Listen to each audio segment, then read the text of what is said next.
Olá, meus amigos, boa tarde a todos. Voltamos então aqui, em mais uma semana com a parte 2 do nosso capítulo 6 do estudo do livro A Gênese de Allan Kardec, o capítulo sobre uranografia geral. E hoje nós vamos falar então sobre os itens 20 ao 44. Então, nessa parte 2, assim como na parte 1, nós tivemos também aí os primeiros conceitos a respeito da uranografia, que nada mais é do que o estudo dos satélites, dos planetas, do universo, de uma maneira geral. E aí, lembrando que agora nós estamos então adentrando num capítulo extremamente científico da Gênese. E por conta disso, a linguagem, ela começa a ficar um pouco mais complicada do que já era, Mas nós faremos aqui o possível, para que a gente possa então facilitar o entendimento de todos, mesmo sabendo que ainda nos faltam muitos elementos, para compreender a grandiosidade desse universo, a grandiosidade deste universo material. Ok? Então, para essa parte 2, ficou reservado então esse conteúdo aqui, tá? Nós vamos falar sobre os sóis e os planetas, depois sobre os satélites, os cometas e depois sobre a nossa galáxia, a própria Via Láctea. Mas antes da gente adentrar, a respeito da formação então dos sóis e dos planetas, eu gostaria de fazer com vocês algumas recapitulações, bem rapidinho mesmo, a respeito de uma parte muito importante que a gente viu lá na parte 1 dessa aula, quando ele fala, então, das forças que diferenciam a matéria. Vamos lembrar, então, que quem escreveu esse capítulo foi Galileu, Então, ele vem trazendo todos esses artifícios científicos para nos trazer, então, essas informações tão importantes para a nossa evolução intelectual. E aí ele dizia assim, então, que tudo dentro do universo material, porque por enquanto nós só estamos estudando a formação da matéria e do universo que compõe esta matéria, emana então de uma força única, que a gente pode encontrar com diversos nomes dentro das obras literárias espíritas, ou fora delas também. Então, alguns vão chamar de fluido cósmico universal, outros vão chamar de matéria cósmica primitiva, outros vão chamar de éter, Mas, enfim, tudo é oriundo, então, de uma massa de matéria única, certo? E aí, essa massa de matéria única, então, vai formar tudo o que existe no universo material, desde a matéria bruta, densa, da terceira dimensão que nós conhecemos, porque é tudo que a gente consegue ver com os nossos olhos, até mesmo as matérias que nós não conseguimos ainda enxergar com os olhos humanos. Então, por exemplo, quando a gente fala de perispírito e quando a gente fala que estes já são corpos, que não estão mais necessariamente na terceira dimensão, lembrando que nós ainda estamos falando de matéria, porque o perispírito a gente já estuda que ele é um corpo material, só que feito de uma matéria diferente da matéria que a gente conhece, da matéria que a gente consegue ver. Tá bom? Então, toda essa formação dentro desse universo material, ele vai nos explicar aqui, dependendo da matéria que a gente consegue ver, ok? E não muito além disso. Então, é a forma realmente como a gente consegue enxergar hoje com os nossos telescópios, toda essa universalidade de galáxias, estrelas e planetas que compõem todo o nosso universo. Então, toda essa matéria, ela é oriunda desse éter, E aí ela vai formar desde da pedra que existe aqui no planeta Terra até uma galáxia, até você, até a sua mesa, até a sua cadeira, quer dizer, tudo é matéria, tudo é formado por átomos. E aí, o que vai então diferenciar essa estrutura material são as forças, para que elas formem essa diversidade então infinita aí de coisas, São as forças que vão atuar sobre elas. Então, é como se eu tivesse uma massa de matéria e aí eu coloco a força A, B e C. Ela vai formar um planeta, tá bem assim, tá? Simplificando mesmo.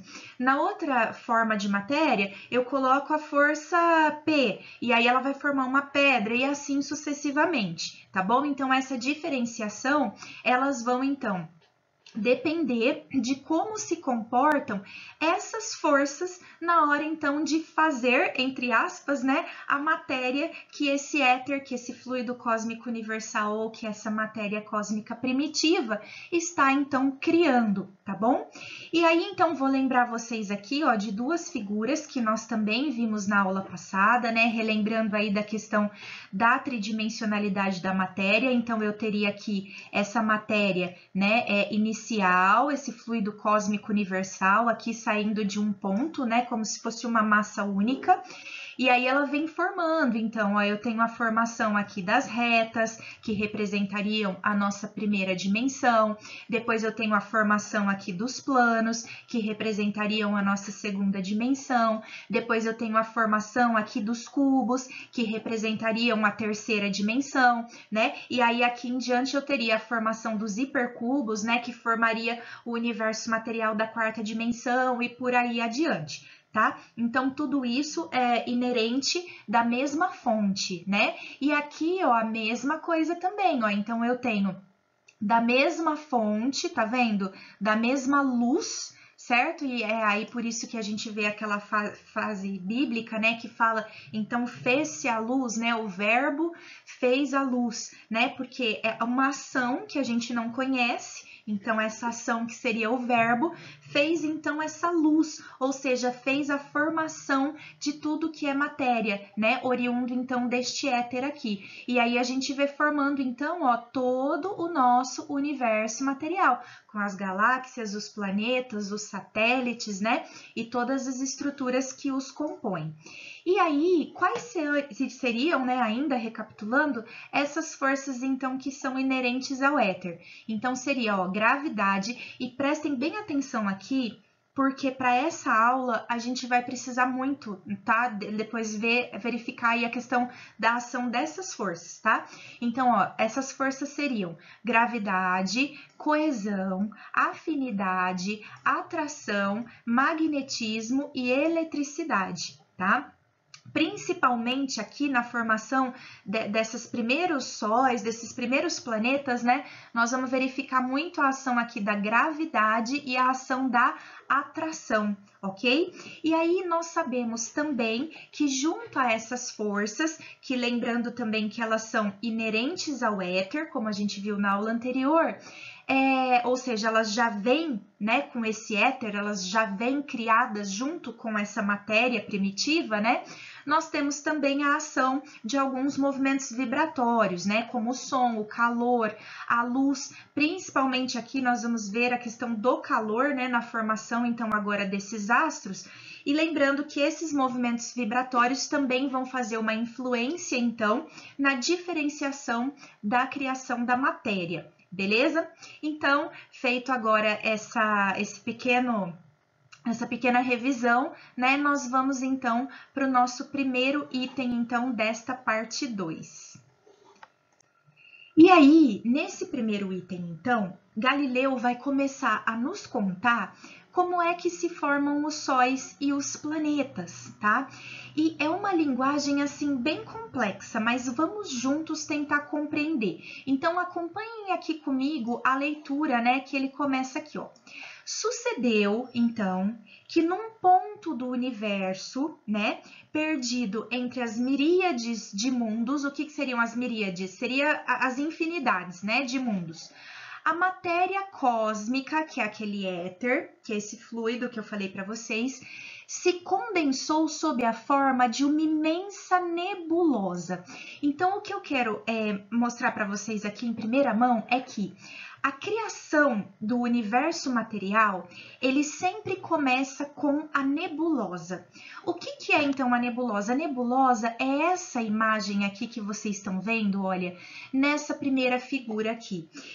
A gente consegue ver que agora com a poluição, com as luzes das cidades, a gente não tem assim uma visão bacana, mas quando você vai, por exemplo, para os desertos ou quando você também tem a possibilidade de olhar para as estrelas através de um telescópio, a gente consegue visualizar algumas nebulosas, né? Então, as nebulosas são essas nuvens, como se fossem nuvens de fumaça que a gente vê aí espalhadas pelo universo, com cores muito características, né? Principalmente cores azuis, cores num tom assim mais rosado, né? Uma massa realmente assim muito bonita. Então, se a gente voltar naquela figura lá que eu acabei de mostrar para vocês, daquela primeira massa, né? Do primeiro éter, quando fez-se a luz, já formaram-se então um conjunto muito intenso de inúmeras nebulosas. Tá? Então, esse seria aí o primeiro estágio de modificação, certo? Para a formação do universo material. E aí, o que ele fala então aqui, né? Em virtude dessas leis, notadamente da força molecular da atração, essa nebulosa vai então se tornando como se fosse uma forma de esfera, uma esferoide. Tá? Então, no princípio, ela seria uma massa, mais assim, difusa, né? De fumaça, de poeira espacial, tá? Como os cientistas chamam. E aí, com a força molecular da atração, então, incidindo sobre essa nebulosa, ela vai formando, então, a forma de uma esfera, né? Uma forma esferoide. E aí, ele nos diz que essa forma esferoide, olha aqui, ó, é a única que pode assumir uma massa de matéria insulada no espaço. Então, ela é a única que pode assumir, depois que pode se tornar, né, uma massa de matéria isolada, certo, no espaço. Esse movimento, então, circular, vai sendo produzido, então, pela ação agora da gravidade, que é rigorosamente igual em todas as zonas moleculares dessa nebulosa. Então, essa nebulosa ela vai se condensando nessa forma de esfera e a gravidade vem puxando realmente todas essas forças para dentro, tá? Em direção ao centro. E logo, então, essa esfera primitiva, né, ela vai ele vai conduzindo, né, essa esfera primitiva de movimento em movimento em uma forma lenticular. Então, nisso ele está falando desse conjunto todo da nebulosa, tá?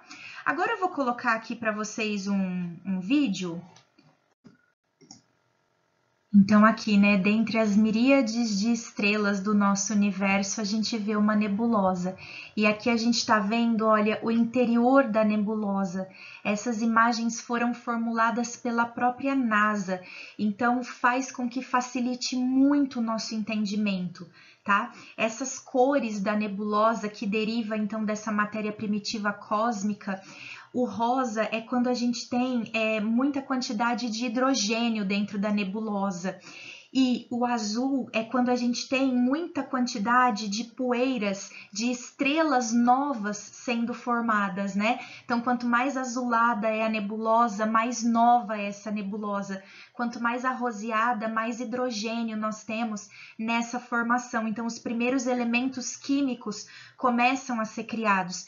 E aí vocês olham que dessas nebulosas vão nascer, então, uma infinidade de estrelas, ok? E é assim que as primeiras estrelas, então, vão sendo formadas, tá? É realmente um espetáculo maravilhoso da natureza e a gente consegue, então, visualizar, né, com a utilização dos nossos telescópios.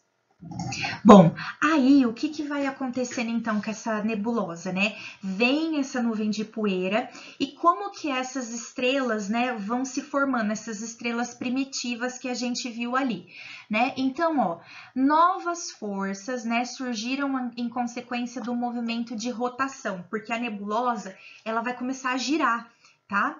Então, aí aparecem a força centrípeta e a força centrífuga.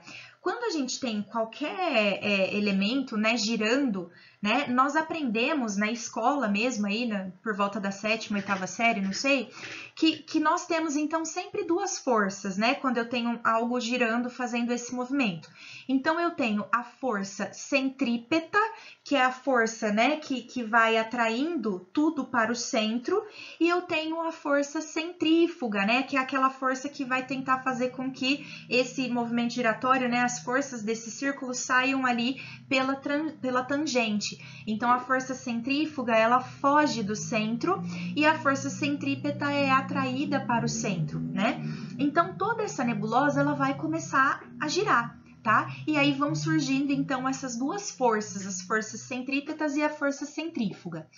Aí ele coloca, ó, então, acelerando-se o movimento, né, que vai ficando cada vez mais rápido, gente, são todas forças, aceleração em tamanhos, velocidades, assim, incompreensíveis para o nosso cérebrozinho humano, tá? Mas vamos imaginar isso em proporções, assim, colossais, né?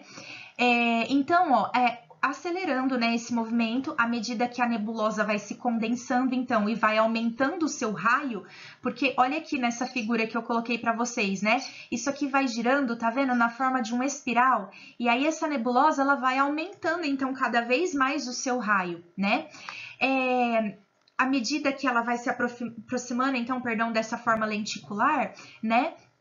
Essa força centrífuga, né, incessantemente desenvolvida por essas duas causas já citadas, predominou então de pronto sobre a atração central. E aí isso destacou então o circo equatorial da nebulosa, né? E desse anel uma nova massa vai se formar. Então como que isso acontece? Ela começa a girar, girar, girar, girar, girar cada vez mais rápido, cada vez mais rápido. Aí vai acontecendo, né, essa força centrífuga, a força centrípeta vai fazendo ela girar, a centrífuga vai fazendo, então, emanar esses dois pontos aqui, ó, de energia primordial que sai dessa nebulosa, né, e vai se destacando, então, o equador dessa nebulosa. Quando eu tenho uma forma, né, arredondada, a região equatorial é igual ao equador da Terra, né, seria aquela região central ali, né, que rodeia essa forma, tá? Então, é isolada, né? Uma forma isolada, mas submetida ao seu império, tá? E aí ele diz assim, ó, aquela massa conservou o seu movimento equatorial, que modificado se lhe tornou o movimento de translação em torno do astro solar. Então, vai formando esse sol no centro dessa nebulosa, né? E aí, todas essas forças, então, juntas, fazendo isso girar, girar, girar, uma hora isso escapa pela força centrífuga e vai fazendo, então, que agora essas massas girem, então fazendo um movimento de translação em torno do astro solar. Quando eu falo astro solar aqui, eu não tô falando do Sol, tá? Eu tô falando desse astro solar que fica no meio aí da nebulosa, igual essa figura tá mostrando para vocês. Seria, vamos dizer assim, o centro da galáxia, tá? Que essa nebulosa tá formando, ok? Aos demais, seu novo estado lhe dá um movimento de rotação em torno do próprio centro. Então, é através dessas forças que vão acontecer esse movimento, então, de rotação em torno do astro solar e também o movimento de giro em torno de si mesmo. E aí a gente já vai entendendo que essas forças, elas vão se repetindo, tá? Ao longo da formação dos astros e das coisas, porque a gente vê que o Sol ele faz um movimento de giro ao redor da nossa galáxia. A Terra faz um movimento de giro ao redor do Sol e ao redor dela mesma. A nossa galáxia faz um movimento de giro também ao redor de alguma coisa que nós ainda não descobrimos o que é, mas nós já sabemos que ela está caminhando no espaço, né? Então essas forças elas vão se repetindo, claro que com menor intensidade, conforme a gente vai tendo então a formação principal da matéria cósmica universal, depois a gente vai tendo então a formação das nebulosas, depois vão formando as galáxias, depois vão formando os sistemas solares, depois os planetas e assim por diante, tá? Eu sei que é um pouco complexo, mas eu vou mostrar aqui para vocês uma outra animação feita pela NASA que eu acredito que vai facilitar um pouco, né, para todos nós. Vamos ver aqui. Então, aqui, né, olha que lindo, a gente está vendo agora, então, a nebulosa, né, na sua formação principal ali. Lembrando que essa nebulosa, ela é fria, tá? Essas nuvens são frias, mas lá dentro existem pontos de calor. E aí, o que vai acontecer, então? Em algum momento, a gravidade vai, então, emitir, né, a sua força, tá? E vai formar um aglomerado de matéria, né? esse aglomerado de matéria, ele vai, através então da força da atração agora, olha, tá vendo essas bolhas se formando? Eles vão então atraindo cada vez mais gases e ficando cada vez mais denso e vão começar a girar, ficando cada vez mais quente, olha, e cada vez maior, saindo então esse cordão energético maravilhoso e dando uma explosão de luz. Olha só, dentro da mesma nebulosa, formando todas as galáxias. Cada ponto que vocês viram ali é uma galáxia dessa inteira sendo formada, certo? A temperatura aumenta tanto que no núcleo de repente ocorre uma fusão e nasce então uma estrela primitiva, tá? E as imagens são lindas, né? Mas e aí, acabou? Formou então a galáxia? Acabou? Não, antes fosse tão simples assim, tá, gente? Essas galáxias ainda, essas primeiras estrelas que a nebulosa forma, são as estrelas primitivas. Essas estrelas, elas não são densas o suficiente, elas não têm assim uma massa suficientemente sólida, né, para ainda criar um sistema solar ou criar, né, um planeta, enfim, não. Então, essas primeiras estrelas, que são as estrelas primitivas, o que elas vão fazer? A hora que elas queimam o seu gás, todo o seu combustível, e elas entram em uma fusão dentro do seu núcleo, elas implodem e voltam para a nebulosa. Tá? Para vocês terem uma ideia, a ciência ela diz que o nosso Sol, eles acreditam, tá, que seja uma estrela já de terceira geração. Então, antes dele se formou uma estrela, essa estrela implodiu, voltou para a nebulosa, aí a nebulosa formou uma segunda estrela, essa estrela também implodiu, voltou para a nebulosa de novo e só daí formou-se então o nosso Sol, tá? Então, vai havendo esses movimentos, certo? E eu tô falando assim numa linguagem mais simples antes da gente ler juntos aqui, porque isso vai facilitar a nossa compreensão. Então, olha, essa nebulosa geratriz, né, que deu origem a todo esse novo mundo que eu descrevi para vocês até aqui, né, girando e tudo mais, ela condensou-se e ela vai retornar à forma esférica. Mas, com o primitivo calor desenvolvido por seus diversos movimentos, só com extrema lentidão se atenuasse, o fenômeno que acabamos de descrever, olha lá, se reproduzirá muitas vezes e durante longo período, enquanto a nebulosa não se haja tornado bastante densa, bastante sólida, para oferecer resistência eficaz às modificações de forma que o seu movimento de rotação sucessivamente lhe imprime.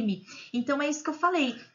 Ela forma o primeiro giro, esse giro implode, volta para a nebulosa, depois forma de novo, implode, volta para a nebulosa. E, gente, isso aqui são bilhões, trilhões, talvez, de anos, né, acontecendo todo esse processo. Como eu já falei para vocês, é um pouco até assim inconcebível, né, esses períodos, essas forças para o tamanho do nosso cérebro humano, tá? Então, ó, ele coloca assim: ela, pois, não terá dado nascimento a um só astro, mas a centenas de mundos destacados do foco central, que é aquilo que eu mostrei para vocês no vídeo anterior, né? Muitas e muitas galáxias se formando aí dentro de uma nebulosa. Você imagina o tamanho de uma nebulosa, né? Para formar aí bilhões de galáxias, tá?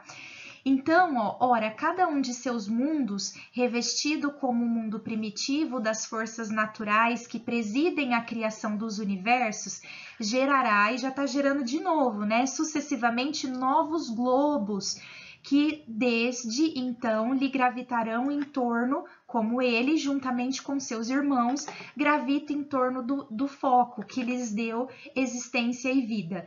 Aí sim, cada um desses mundos será um sol, né?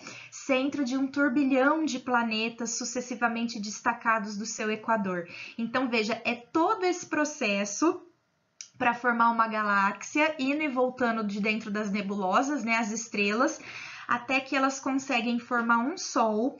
E aí esse Sol, então, por exemplo, como o nosso Sol, né, que é um Sol inclusive bem pequenininho comparado a muitos que a gente vê por aí, só aqui por perto na nossa galáxia, né? Desse Sol, o Sol vai sofrer as mesmas forças, as mesmas né, atrações e gravitações, e do equador, então, desse Sol agora, que é de fato o nosso Sol, vão emanar os planetas, que aí continuam girando pelo mesmo processo já descrito, né, e formam, então, o nosso sistema solar. Aí você pode estar se perguntando assim, gente, mas por que será que é assim, né? Bom, a gente não sabe. A teoria que a gente tem é que assim, cada vez. Lembra que eu falei para vocês que a nebulosa tem essa cor rosa porque tem bastante hidrogênio, ou azul porque ela tem bastante poeira cósmica e estrelas novas? Cada vez que uma estrela primitiva se forma e que depois ela implode e volta para a nebulosa e depois ela se forma uma estrela de novo, até chegar na formação do Sol, tá? De cada Sol, de cada sistema solar, né? Ela vai agregando elementos químicos. Lembram da tabela periódica que a gente tem na química? Então, ela vai agregando mesmo esses elementos químicos, né?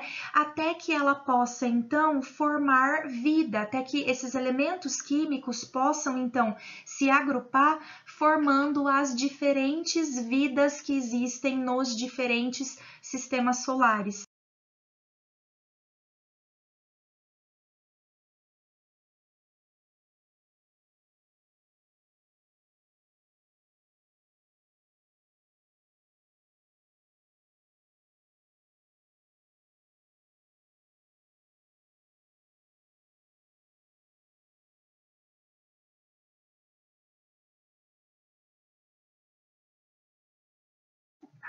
Então, quanto mais isso acontece, mais elementos vão se agregando, né? Vamos ver aqui nesse primeiro vídeo que eu acho que vai ficar um pouco mais fácil. Olha lá, então eu tenho a primeira explosão, aquele que vai formar a primeira nebulosa, né? Então, aquela explosão colossal, o Big Bang, né? O fez-se a luz que tá na nossa Bíblia, né? E aí seria então toda essa força oriunda dessa matéria primitiva universal, formando então aí, ó, toda a nebulosa que a gente já viu, né, nos vídeos anteriores. Só que aí a gente vai vendo agora com mais detalhes, né? Então, olha, começa a girar, né? Vocês viram ali aquela força girando dentro ainda das nebulosas, cheia então de gases, essas forças aí colossais, e isso se condensa e forma a primeira varredura ali, né? Por conta da lei da atração, da lei da gravidade, formando a força centrífuga e centrípeta. E olha aí, ó, eu tenho um punhado, né? Cada vez mais se formando as primeiras estrelas, que não são os sóis ainda, olha, são estrelas primitivas, por isso que elas têm a cor azulada, tá bom? Essa estrela vai se condensando, se condensando, se condensando também, cada vez mais, né? Até que o seu próprio núcleo mesmo, conforme essas forças vão se aglomerando, olha, eles implodem e formam uma nova nebulosa.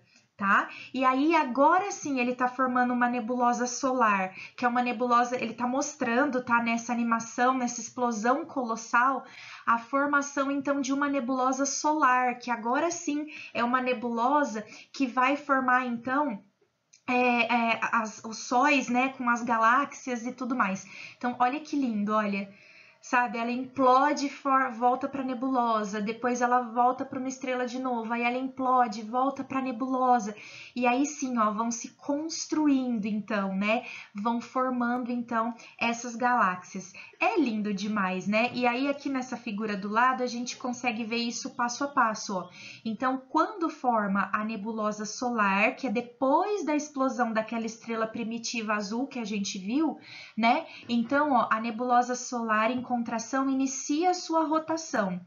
Grande parte do material dela vai sempre se concentrando, olha, no centro, lembra que é uma espiral, né? Depois, ó, a massa restante desses gases e poeiras se aglomera progressivamente em torno, no caso aqui ele fala 8 corpos principais, porque ele vai estar falando da formação do nosso sistema solar. Sistemas solares que têm mais planetas, vão se formar mais corpos, né?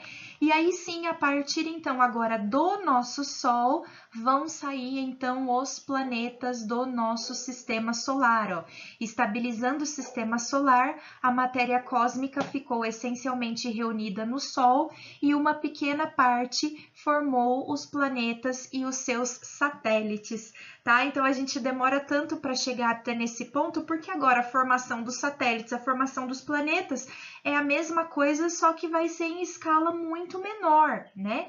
E aí é claro que a cada uma dessas explosões vão se agregando então mais e mais elementos das tabelas periódicas, né, que devem existir aí em cada mundo. Aqui a gente só conhece a nossa, né, mas com certeza existem muitas outras por aí, tá? E vão então aglomerando os elementos químicos para formar os vários tipos de vida, beleza? E aí ele termina assim, ó. Cada um destes mundos, então, será um Sol. Lembra que a gente leu lá no slide anterior, né? Centro de um turbilhão de planetas sucessivamente destacados do seu equador. Estes planetas receberão uma vida especial, olha que interessante, e particular. Então, ele está dizendo aqui que tudo vai receber vida? Tá dizendo, né? Só que cada um com uma vida, uma forma de vida especial, uma forma de vida particular, dependendo de como esses elementos se aglomeraram ali, né? Embora dependente do astro que os gerou. Então, o nosso Sol gerou os nossos planetas do nosso sistema solar e nós dependemos do nosso Sol, que é a nossa estrela. Os outros sistemas solares vão depender também das suas estrelas, tá? Então, os elementos químicos vão saindo sempre dali, né? E se tornando em menor escala cada vez mais. E isso é, gente, maravilhoso, tá? Então, aqui a gente tem o próprio Galileu dizendo que existe vida em tudo.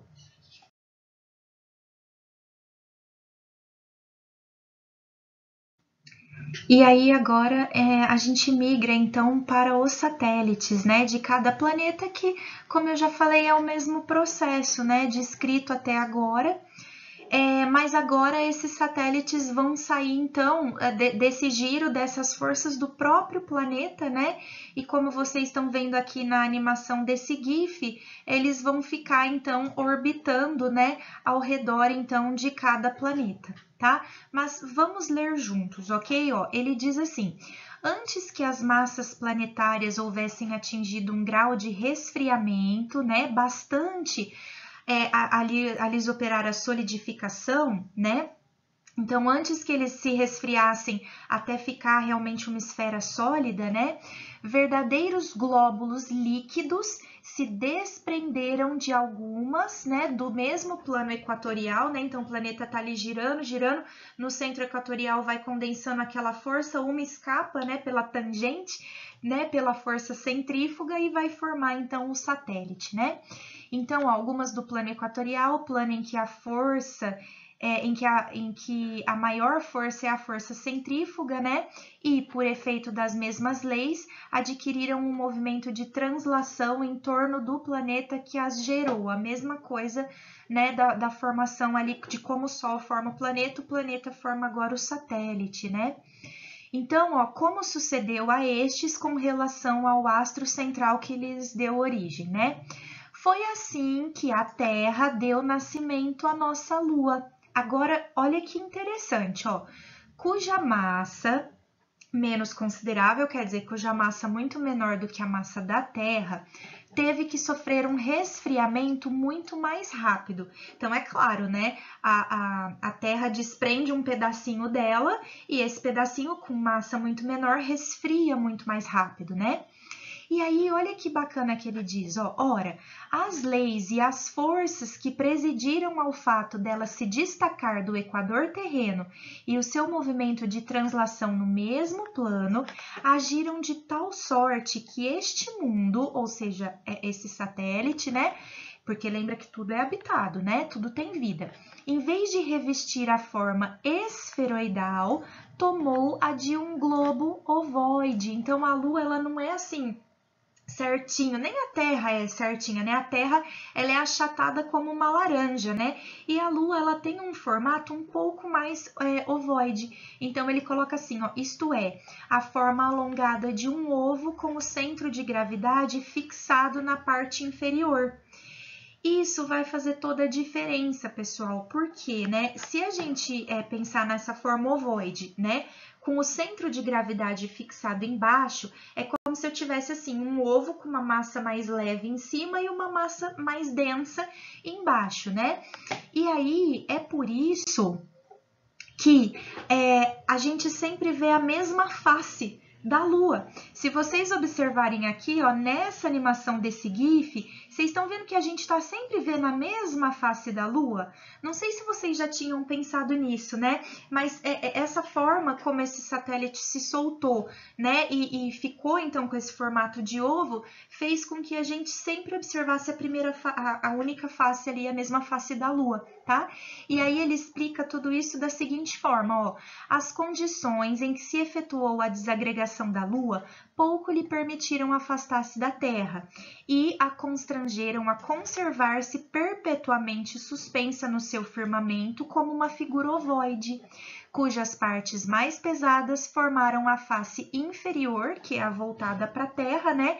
E cujas partes menos densas lhe constituíram o vértice, se com essa palavra se designar a face que do lado oposto da Terra se eleva para o céu, tá? E aí ele diz, ó, é o que faz com que este astro, né, nos apresente sempre a mesma face, ok? A primeira, então, perpetuamente voltada para a Terra, sem águas e sem atmosfera, a não ser num pedacinho aqui e ali, né?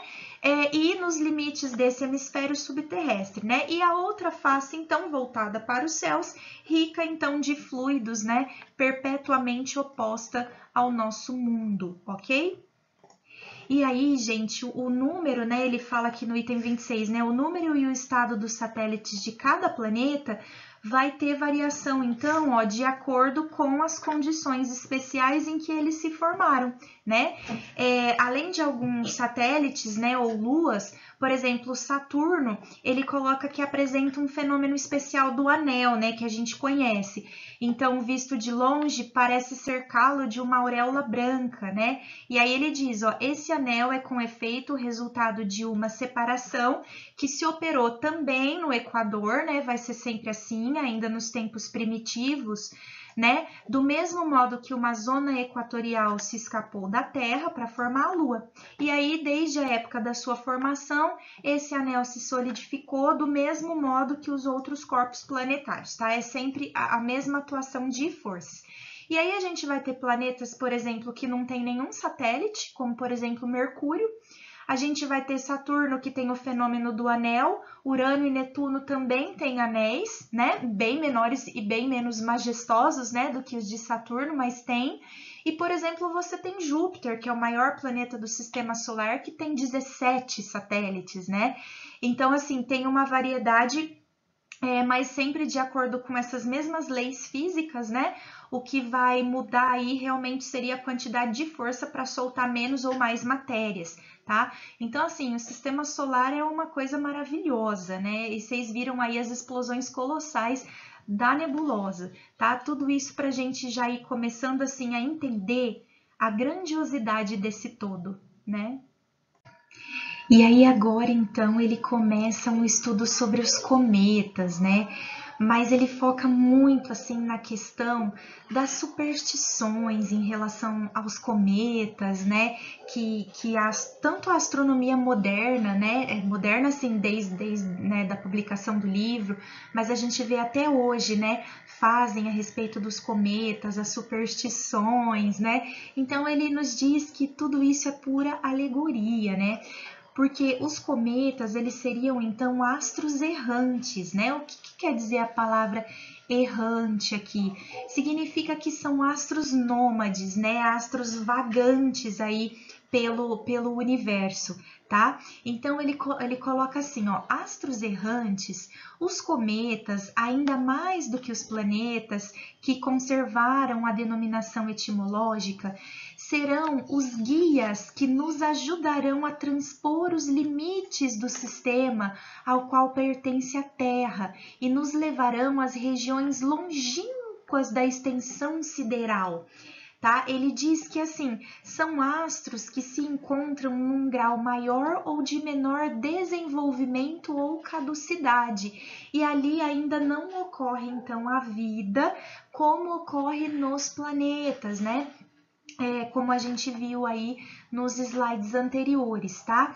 Então ele coloca assim, ó, não tem por destinação, como estes, né, como os planetas, servir de habitação a humanidades. Eles vão sucessivamente de Sol a Sol, sendo atraídos, né, pela força gravitacional de cada Sol, enriquecendo-se às vezes pelo caminho. Enriquecendo-se de quê? De fragmentos planetários reduzidos ao estado de vapor, né? Ao ir nos focos solares, os princípios vivificantes e renovadores que derramam sobre os mundos terrestres, que nós vamos então estudar com maior detalhes, né, no capítulo 9, no item 12. Então eles vão pegando, né, desses planetas por onde eles vão passando, todos esses elementos que vão aurir a vida. O que são esses elementos, esses princípios vivificantes? Para nós, dentro da nossa compreensão do que a gente tem hoje, seriam os elementos da tabela periódica, seriam os elementos químicos. Lembram que cada vez que essas nebulosas então se formam em estrela e depois retorna para a nebulosa, isso vai agregando mais elementos químicos que vão gerar a vida. Então, conforme os cometas também vão passando ali pela atmosfera planetária, ali por perto, eles vão agregando, podem, né, ou não, se agregar com esses elementos químicos, né, que podem formar as diversas formas então aí de vida que nós temos. E ele termina de uma forma muito bonita, assim, no item 30, quando ele fala dos cometas, porque ele passa a maior parte dos itens, né, discorrendo mesmo sobre as superstições a respeito dos astros e pedindo para a gente não se concentrar nisso, né, não se fixar nisso. Mas ele diz que se cada vez que a gente visse um cometa, a gente conseguisse se sintonizar, né, o nosso pensamento com esse cometa e esse nosso pensamento sintonizado a esse astro fosse percorrendo, né, até os longínquos fins do espaço sideral, fins entre aspas, né, dentro assim de onde até esse cometa pode ir, atraído a um outro sol, né, uma outra massa gravitacional muito grande, aí sim, só chegando lá a gente poderia então compreender, né, o que seria a Terra, né, o que é a Terra. Quem sabe um dia, né, a gente consiga fazer isso daí. E aí agora Galileu começa então a nos falar um pouco mais sobre a Via Láctea, ou seja, a nossa galáxia. Então, de todas aquelas galáxias formadas, né, pelas nebulosas, nós estamos em um bracinho lateral, mais ou menos por aqui, nesse ponto, né, na extensão aqui de toda a nossa galáxia. E percebam que ela também gira, né, em torno de uma estrela central, tá? Aí ele diz assim, ó, as pesquisas dos observadores conduziram ao conhecimento da sua natureza e revelaram que ali onde o olhar errantes apenas percebia uma fraca luminosidade, né? Ou seja, quando a gente olhava pelos nossos telescópios mais primitivos, né? Existem, na verdade, milhões e milhões de sóis, né, mais luminosos e muito mais importantes, né, do que o próprio Sol que nos clareia a Terra, tá? Então, assim, as distâncias e as medidas realmente são incomensuráveis. Mas ele continua assim, ó, podem contar-se por uma trintena de milhões os sóis que à sua semelhança gravitam nessa imensa região, afastados uns dos outros de mais de 100.000 vezes o raio da órbita terrestre. Gente, só uma curiosidade, tá? A nossa galáxia tem, assim, uma idade estimada de 300 trilhões de anos. Deixa eu só confirmar se é isso mesmo. Desculpa, 300 milhões de anos após o Big Bang, após a criação do nosso universo vindo aí desse éter, né, dessa luz, tá bom? Só para a gente ter assim uma vaga ideia, né, dessas distâncias e dessas medidas, tá bom? Aí, vamos prestar atenção então num ponto assim agora que ele começa a falar, que é muito importante para a gente verificar a nossa posição nesse espaço. Então ele coloca assim, ó, pode-se igualmente julgar na exiguidade do domínio solar e a fortiori, né, do nada, né, e é uma maneira, né, uma expressão de se dizer, né, desse nada, né, e a fortuna do nada, que é a nossa pequenina Terra. Que seria, então, se considerassem os seres que os povoam? Então, olha o que ele está falando do nosso planeta, olha o que ele está falando da Terra, tá? A Via Láctea, ó, se vocês olharem aqui na figura, se eu pegar de uma ponta a outra, ela tem mais ou menos 100 mil anos-luz de distância. Significa o quê? Que se eu viajasse na distância da luz, ou seja, 300 mil quilômetros, né, por segundo, eu demoraria 100 mil anos para chegar de uma ponta a outra dos braços da Via Láctea. Então, aqui nós teríamos o núcleo central, tá? E aqui nesse bracinho, aqui nesse pontinho assim minúsculo que, sabe, a gente nem consegue ver, nós teríamos então o nosso Sol, tá bom? Para a gente ir começando assim a ter uma ideia da nossa pequenez. E aí ele continua, ó, assim fica-se conhecendo a posição que o nosso Sol ou a Terra ocupam no mundo das estrelas. Ainda maior peso ganharão essas considerações se refletirmos sobre o estado mesmo da Via Láctea, que a própria Via Láctea, na imensidade das criações siderais, não representa nada mais do que um pontinho. Gente, a galáxia inteira não representa nada mais do que um pontinho no meio de todas aquelas galáxias que foram criadas ali na nebulosa que a gente viu no começo, né? Então, ó, nada mais que um ponto insensível e inapreciável vista de longe, porquanto ela não é mais do que uma nebulosa estrelar entre os milhões das nebulosas que existem no espaço. Ora, ele termina assim, sabendo-se que a Terra nada é ou quase nada no sistema solar, que este nada é ou quase nada na Via Láctea, e esta, por sua vez, nada ou quase nada na universalidade das nebulosas, e essa própria universalidade, bem pouca coisa dentro do imensurável infinito, começa-se então a compreender o que é o globo terrestre. Então, é quase como se fosse, né, um pedido, assim, homens, saiam dessa arrogância de achar que vocês são o centro do universo, de achar que vocês são o centro do mundo. Olhem para a grandiosidade do todo, né? Será que vale a pena ainda eu ficar agora, assim, me estressando, me preocupando com problemas pequenos da nossa sociedade, das nossas picuinhas, quando eu sei agora que existe esse todo tão grandioso desta forma? Então, os nossos problemas, eles vão se tornando cada vez menores conforme a gente vai deixando o nosso egocentrismo e se colocando no nosso lugar, né? Então, Galileu, vocês estão vendo, né? A gente está lendo juntos, né? Como ele pede por isso, para que a gente se coloque no nosso lugar, tá? E é claro que nós vamos evoluir, gente, nós vamos ser grandes, a gente já sabe disso, mas vamos no nosso tempo, no nosso caminhar, com muita paciência, tentando evoluir o máximo que a gente dá conta, porque aqui ele também, né, fala assim uma questão assim que é primordial, que ele fala, né, voltando aqui agora para esse primeiro parágrafo aqui, né, pro item 34, que ele diz assim, ó, mas também, sobretudo, ao estado moral. Então, ele não está comparando a Terra em relação a tudo que existe no universo, só em relação ao tamanico material desse planetinha, mas também em relação ao tamanho ainda, a moral ínfima que nós estamos aprendendo a começar a desenvolver, tá? Então a gente tem que se preocupar mesmo com a nossa evolução e com a nossa reforma íntima, sabe?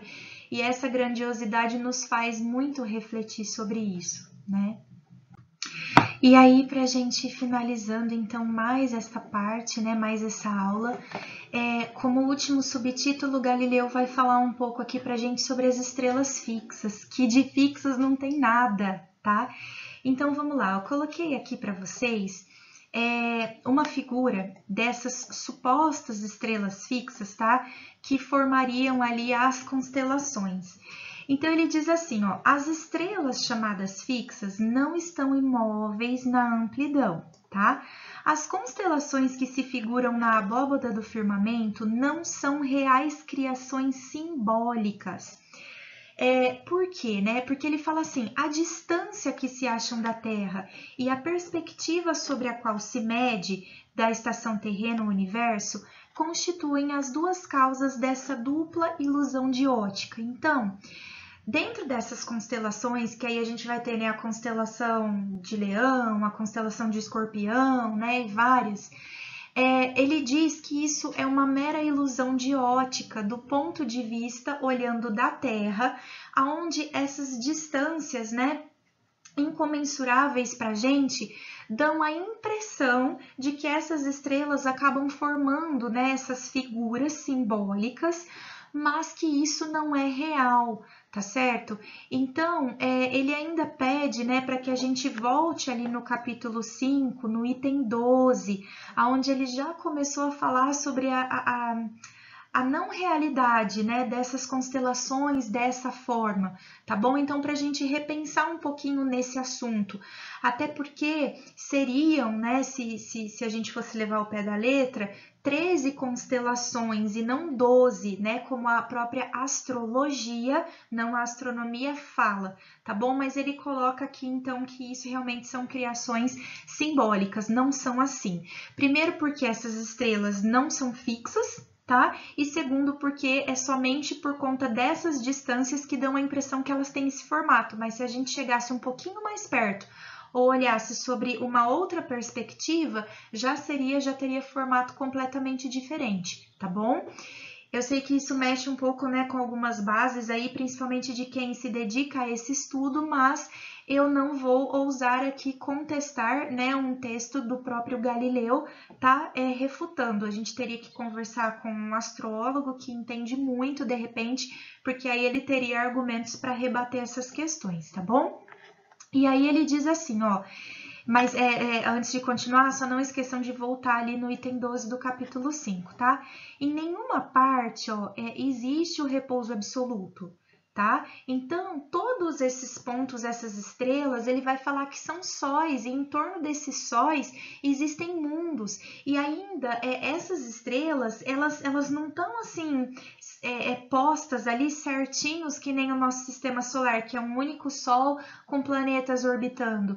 Ele vai nos dizer nesses itens que existem mundos, então, que são binários, ou seja, eu tenho dois sóis, né? E aí, do ponto de vista do planeta, né, desses sistemas binários, eu veria dois sóis, e esses planetas estão reservados, assim como ele diz, né, a formas de vida e a propósitos inimagináveis, né, pela nossa concepção, para a nossa concepção, né?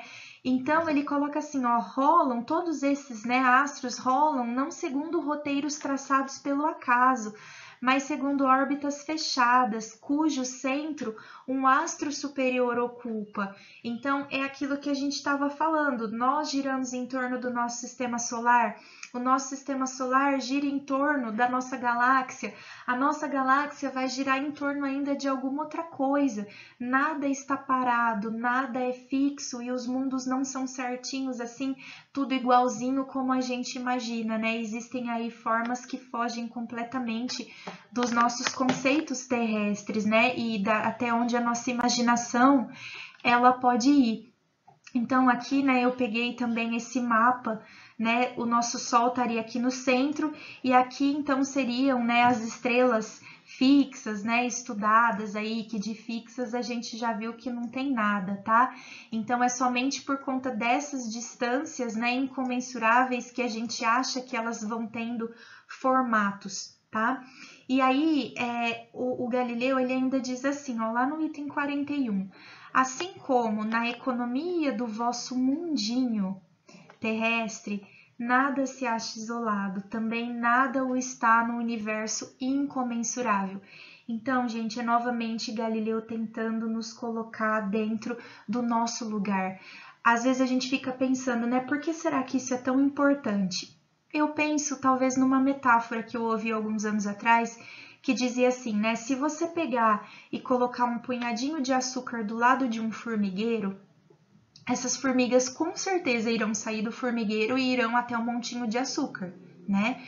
Isso seria matemática ou isso seria uma profecia? Isso seria matemática. Eu não preciso ser um profeta para saber disso. Basta eu ter uma inteligência superior à da formiga e conhecer a essência da formiga. Então não vira profecia, vira matemática. Talvez Galileu comece a falar tudo isso e tentar tanto nos colocar no nosso lugar, porque ele sabe que nós estamos ainda tão conectados ao nosso ego e nós transformamos tudo aquilo que nos é revelado em coisas para melhorar o nosso ego ou para tentar melhorar o meu problema, né, ou na minha família, quer dizer, tudo voltado ainda para o nosso centrinho básico, né? E como já se trata de um espírito com uma inteligência muito mais superior à nossa, com certeza ele sabe que a nossa tendência é voltarmos-nos para a arrogância eterna, já que nós estamos tentando então controlar esses impulsos egóicos, né? Talvez seja esse o principal motivo aí, o principal motivo não, mas o principal propósito da nossa evolução no estágio em que a gente se encontra, né? Então fica realmente isso para a gente refletir, né? O porquê de toda essa grandiosidade, para que talvez a gente comece a focar muito mais nesta grandiosidade do que na nossa própria vidinha temporária aqui no nosso planeta Terra, né? E isso vai fazendo cada vez mais então com que a gente se desapegue das coisas da matéria, né? Das coisas ainda das paixões, dos sentimentos apaixonados, né, que a gente tem por coisas efêmeras que vão acabar, tá? Então fica essa reflexão. Eu sei que essa aula também ficou longa. Eu precisei colocar muitas coisas escritas porque eu achei que talvez seria legal a gente ir lendo juntos, dado a complexidade do capítulo. Mas eu gostaria que vocês comentassem no grupo do WhatsApp se fica cansativo fazer dessa forma. Vocês viram aí que eu gosto muito de falar, né, e não de ler. Mas eu gostaria que vocês comentassem, tá? Se fica legal assim, a gente lendo juntos e vendo figuras e vendo vídeos, ou se fica mais legal fazer um bate-papo, tá bom? Falem aí no grupo do WhatsApp, nos nossos comentários. E na semana que vem, nós vamos para a parte 3, onde a gente vai ver muita coisa interessantíssima.